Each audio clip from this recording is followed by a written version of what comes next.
Hello guys, in this video, I will show you how to connect Jira to N8N step by step. So step 1, open N8N and create a new workflow. Step 2, click the plus button to add a new node and search for Jira.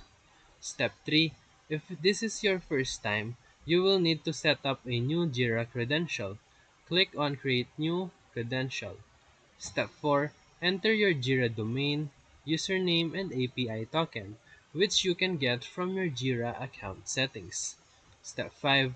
Once authenticated, return to the node and select the operation that you want, like create issue or get projects. Step 6. Fill in the required fields, such as project ID, summary, and issue type.